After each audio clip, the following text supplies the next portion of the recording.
My name is Dr. Amy Burns from the University of Calgary in Calgary, Alberta, Canada. My presentation today is called Innovation in Pre-Service Teacher Education, an examination of the Canadian field experience. The findings presented here describe one Canadian school division that took up issues around the current practices employed in pre-service teacher field education and developed a reflective tool designed to measure the readiness of cooperating teachers to guide and lead pre-service teachers. Historically, pre-service teachers have been placed with cooperating teachers in schools through a combination of requests made by the local post-secondary institution and acts of volunteerism on the part of teachers and schools. While this process has, at its best, been efficient, it has often disregarded the readiness of cooperating teachers to lead pre-service teachers and has, at its worst, perpetuated the status quo in a profession that is currently undergoing rapid change. Within this volunteer structure, one finds small institutional variances, but the common supervisory triad often remains the norm. Quote, faculty supervisors, cooperating teachers, and student teachers work together to share the decision-making about student teachers' field experiences, end quote. Range, Duncan Hvidston, 2013. Through the findings presented here, one can see that there is, in fact, a missing critical component to this supervisory relationship, that being the role of the school-based leadership in the identification of in-service teacher excellence and readiness to mentor the next generation of colleagues. While the triad is a powerful supervision model, pre-service teacher education requires a four-pronged approach. The study presented here was carried out in two phases. Phase 1 involved the creation of a reflective tool. One suburban school division in Western Canada took up the question of excellence among cooperating teachers through collaborative development of a reflective tool. This reflective tool asked school leaders to discuss with potential cooperating teachers areas of importance in the mentorship of pre-service teachers. These included the program of studies or curriculum, knowledge of assessment, knowledge of various instructional strategies, and an ability to make learning visible. Ultimately, our goal was to answer the question, would implementation of a reflective tool help to better identify readiness in cooperating teachers and result in a more successful pre-service teacher experience? Phase 1, Creation. There were two phases to this study, creation and implementation of the reflective tool. The creation of the reflective tool was done collaboratively between school leaders, school division office leaders, and university researchers. The resultant reflective tool underwent document analysis, and creators were interviewed. These interviews were later analyzed thematically, and these results were presented in earlier conferences. See Burns 2015. Key findings in the creation of the reflective tool found that the reflective tool needed to be non-evaluative in nature, that it needed to be tied to professional learning, and that it needed to be personally meaningful for cooperating teachers in order for the tool to be of use.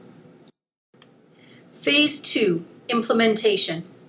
To address the issues surrounding the voluntary nature of field experience, one suburban school division took up the question of excellence in cooperating teachers through the development of a reflective tool designed to identify master teachers ready for the position of mentor. Through one full implementation cycle of the reflective tool, 3 critical elements were uncovered as a result of thematic analysis of interviews with the participating school administrators. These were the increased role of school administration in the development of pre-service teacher and cooperating teacher professional growth, the importance of trust between cooperating teachers and school administration, and finally, the critical role of secondary characteristics, called areas of passion, among cooperating teachers. A new role for the school principal. While there is an extensive literature base on the role of school-based leaders in the mentorship of novice in-service teachers, little research exists that extends this responsibility to pre-service teachers in the field. It is widely recognized, however, that novice teacher induction processes provide neophyte teachers with the opportunity to develop teaching skills under the mentorship of veteran teachers and school principals. As a result, novice teachers are able to, quote, deepen their understanding of praxis, the reflective integration of theory, technique, and craft, and more importantly, to develop a deeper sense of who they are as educators as they shape and are shaped by the mastery of the craft. Close quote, Cherian and Daniel, 2008. If it is widely recognized that novice teachers benefit from focused principal mentorship, why should this not be the case for a pre-service teacher? Holland, 2009, noted in her study that not only did principals believe that the most effective teacher preparation involves extensive experience in actual classrooms, they also believed that such experiences were the best way for beginning teachers to continue to develop their knowledge and skill, end quote. Given the potential of principals to support the development of novice teachers and the recognition of the importance of experience in pre-service teacher education, does it not follow that support from master teachers, university mentors, and principals would lead to the greatest development before a teacher enters the classroom as a licensed professional? In implementing the reflective tool, the administration of the participant school took a more focused role in the placement and support of pre-service teachers. The administrators involved in this particular case were an assistant principal assigned with the task of overseeing the development of pre-service teachers and a principal also committed to the development of pre-service teachers. Of note was the fact that the assistant principal was new to this school, having moved from the school where the reflective tool was originally developed. The assistant principal was involved in the development of the original reflective tool and implemented its use in his new administrative role. In doing so, the importance of administrative participation was highlighted as the assistant principal noted that his use of the reflective tool was both a way for him to show explicitly his commitment to the success of the pre-service teacher placements, but also a way for him to know better how to support the in-service teachers taking on the mentorship role. It provided him with the necessary information to know how to support in a way that would encourage positive professional growth for all involved. Examples of this growth included setting up supports for teachers who wish to increase their own mentorship skills, and also providing support for teachers who desired the opportunity to share specific knowledge with their pre-service teacher through focused professional development opportunities. Of particular import to the assistant principal involved in the implementation of the reflective tool was the development of a climate of trust between himself and the teachers involved. Being new to the school, the non-evaluative nature of the reflective tool was seen to be of critical importance. The implementation of the reflective tool, which required the teacher to discuss with the assistant principal a number of topics, including pedagogical strategies, assessment techniques, familiarity with the curriculum to be taught, and professional obligations, was approached more from a professional discussion around practice than from a decision-making stance around readiness to mentor. This, it was felt, allowed this assistant principal to form a more trusting relationship with the teachers, leading to an open and comfortable dialogue around what is needed to effectively support pre-service teachers. Because of this, the assistant principal felt comfortable stepping in to support the teachers when necessary, and the teachers felt comfortable asking for that support if needed. This trust, it was assumed, would spill over into other areas of professional development for the teachers involved. It also permitted the assistant principal to become more involved in the support and mentorship of the pre-service teachers, a role that has been extolled as a critical result of this study. A final area of critical import, and one that was identified in earlier preliminary findings, was the need for matching pre-service teachers and cooperating teachers on more than teaching specialization and grade level taught. While this was not a new finding, its importance to the success of field experiences was highlighted once again. By finding areas of passion in common between pre-service and cooperating teachers, the role of cooperating teacher became more collegial, and while still supervisory and evaluative, the relationship was able to develop along other lines.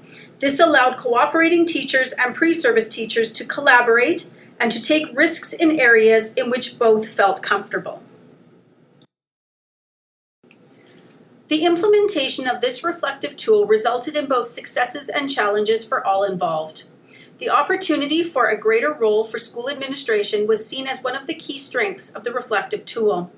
This was seen to benefit not only the cooperating teachers, but was also seen to have a potentially transformative effect on the initial years of a new novice teacher's career. Alberta Education in 2010 reported an attrition rate in Alberta, Canada of 25% for new teachers in their first 5 years. This statistic was exacerbated by teacher shortages in rural and remote areas, a decline in the number of men entering the profession, and young people choosing not to enter the profession at all following their teacher education programs. Having school-based administration take a greater role in the development of new teachers before they enter the profession, such as this reflective tool allowed, was seen by the study participants as a positive way to address the disturbing attrition statistics by allowing pre-service teachers to feel more comfortable asking for and receiving support from those in administration. A second success was the development of a climate of trust and reciprocal respect between school administration and cooperating teachers, a climate that was also seen to add to the potential learning and growth of both the pre-service teacher and the cooperating teacher.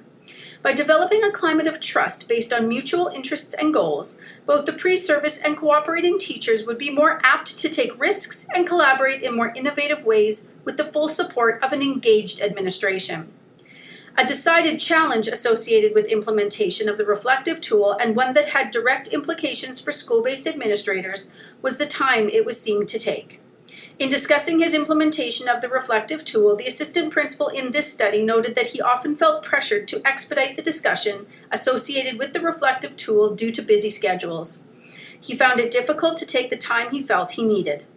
It can be assumed that this would often be the case, not only in identifying cooperating teachers, but also in taking a greater role in the support and development of pre-service teachers. A second challenge noted was that of a fear of evaluation on the part of cooperating teachers. Study participants felt, however, that this fear could be mediated through the development of a climate of trust and increased engagement by administration in pre-service teacher mentorship. Field experience has been characterized as a defining element in pre-service teacher education, and as such has been examined from a variety of perspectives. This study, however, has provided a differing lens from which to examine the education of pre-service teachers, from that of student to that of pre-licensed teacher. Given the opportunities for development and support, perhaps the field experience ought to be addressed more from the perspective of novice teacher induction.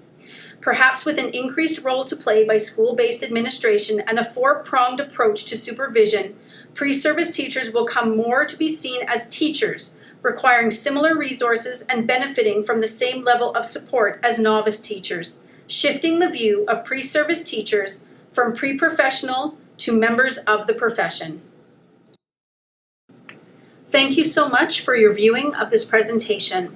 All comments and feedback are welcomed and can be sent to amburns@ucalgary.ca. Thank you.